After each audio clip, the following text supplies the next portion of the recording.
Assalamualaikum warahmatullahi wabarakatuh. Selamat pagi anak-anak. Bertemu dengan Bapak dalam pembelajaran daring yang kedua. Materi yang akan kita bahas pada kesempatan pagi kali ini yaitu berkaitan masih materinya tentang kerajinan serat dan tekstil. Ya, akan kita bahas sekarang tentang pengolahan bahan serat. Kemarin sudah kita bahas apa sih yang namanya bahan serat, kemudian ada jenis-jenis serat, ada serat alami, ada serat buatan. Nah, ya kan kita bahas berikutnya tentang cara pengolahan bahan serat itu sendiri. Pengolahan bahan serat itu dapat dilakukan dengan 4 cara. Pertama, dengan cara pemintalan benang. Jadi cara bikin benang itu kan benang asalnya dari kapas. Kapas dipintal kemudian menjadi benang. Yang kedua, dari benang-benang tersebut nanti ikan gulung. Digulung benangnya, dipintal dulu, kemudian digulung, dan yang ketiga dicelupkan warna untuk memperoleh katakanlah benang yang sesuai dengan keinginan warna yang kita inginkan, dan yang ketiga, yang terakhir, dari benang-benang tadi kita tenun untuk akhirnya menjadi sebuah kain yang utuh yang nantinya bisa digunakan sebagai satu produk tertentu. Kalian bisa lihat di sana di LKS di halaman 3. Ini tentang pengolahan bahan serat. Selanjutnya, tentang proses produksi kerajinan bahan serat. Bagaimana cara memproduksinya? Bagaimana prosesnya? Nah, ini dia. Cara memproduksi kerajinan bahan serat itu dilakukan dengan 3 cara. Dengan cara menenun, menjahit, dan juga mengikat. Menenun hampir sama dengan teknik menganyam. Jadi menyatukan benang-benang menjadi sebuah kain. Kalau zaman dulu menggunakan alat yang namanya longsing dan juga pakan. Kemudian menjahit. Menjahit ini dalam artian menggabungkan dari satu kain dengan kain yang lainnya dengan menggunakan beberapa teknik. Ada yang disebut dengan tusuk jelujur, tusuk tikam, jejak atau balik, tusuk flanel, ada juga tusuk veston dan juga tusuk balut. Ini beberapa cara teknik dalam proses pengolahan atau proses memproduksi sebuah kerajinan bahan serat melalui proses menjahit, menggabungkan beberapa kain menjadi sebuah produk. Dan yang terakhir mengikat, yaitu menyatukan helai kain yang satu dengan helai kain yang lainnya dengan menggunakan alat pengikat. Kalian bisa lihat di sana ada di halaman 4. Nah, berikutnya produk dan proses kerajinan bahan serat. Apa yang dibahas di sini? Pertama, kita akan lihat produk dan proses bahan serat pada tumbuhan. Yang pertama, bahan produk serat tumbuhan. Ini beberapa contoh serat tumbuhan yang diolah dijadikan sebuah produk kerajinan. Pertama, misalnya di sana serat yang berasal dari pelepah pisang. Itu nanti dapat kita bikin bentuknya seperti dibikin penutup tempat tisu misalnya, ataupun tempat kotak wadah pensil.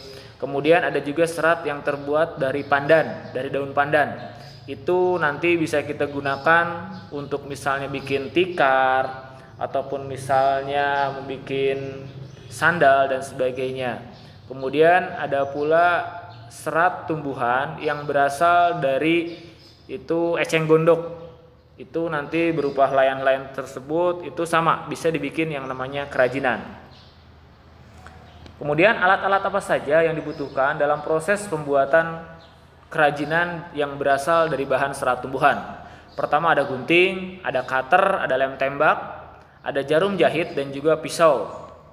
Nah, selanjutnya ini adalah beberapa contoh alat yang digunakan dalam proses pembuatan bahan serat pembuatan kerajinan yang berbahan serat tumbuhan. Tadi ini beberapa contoh produknya sudah dibahas, ada keset, sabut kelapa yang digunakan untuk membuat keset ataupun isi bantal, ada pelepah pisang atau daun pandan, eceng gondok untuk membuat kerajinan yang memiliki fungsi pakai. Ini beberapa contoh alat lain yang digunakan dalam proses pembuatan kerajinan yang berbahan serat tumbuhan. Nah, ini dia. Ini contoh kerajinan dari bahan serat alami eceng gondok, bikin sandal salah satunya. Kemudian ada lagi, ini adalah serat dari kerajinan yang berasal dari pelepah pisang. Kemudian ada lagi yang ketiga, ini contoh kerajinan yang berbahan serat alami dari daun pandan. Oke, Bapak lanjutkan. Selanjutnya ada yang namanya serat yang berasal dari hewan. Nah, apa saja atau bahan apa saja yang berasal dari serat hewan tersebut? Pertama, misalnya di sini contohkan bulu domba. Bulu domba itu bulunya itu banyak digunakan untuk katakanlah kain wol. Jadi bulunya nanti dipintal, setelah dipintal nanti sama prosesnya seperti pada proses pembikinan bahan produk dari bahan serat tumbuhan tadi. Setelah dipintal nanti akan digulung benangnya, diwarnai dan akhirnya akan dibikin sebuah produk pakaian misalnya dari wol.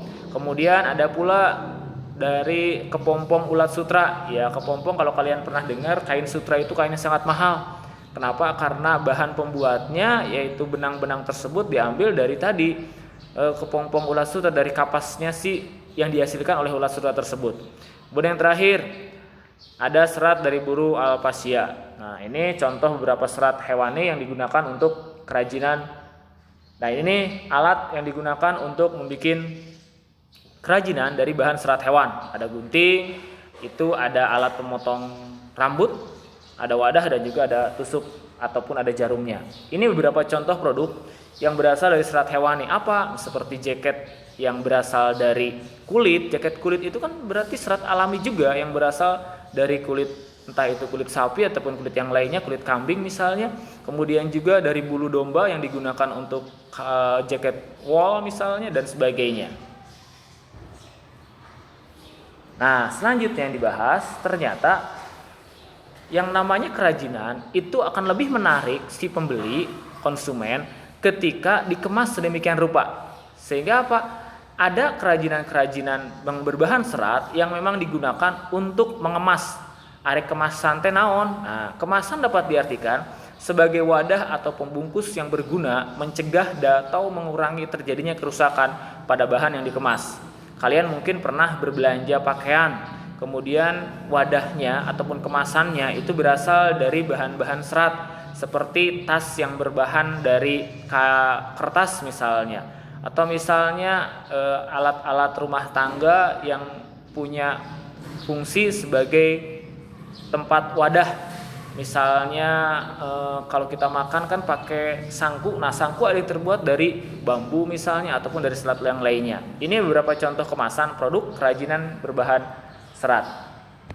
Nah, sampai sana dulu mungkin pokok bahasan yang kita bahas pada pertemuan kali ini. Setelah itu kalian bisa lihat di LKS halaman 6 dan halaman 7 tentang contoh proyek kerajinan bahan serat. Nah, nanti setelah ini Bapak akan coba bikin tugas kepada kalian. Tugasnya apa? Nanti akan dibahas di slide atau di link berikutnya. Terima kasih. Semoga kalian bisa mengerti, kalian bisa baca untuk lebih jelasnya di LKS. Terima kasih. Wassalamualaikum warahmatullahi wabarakatuh.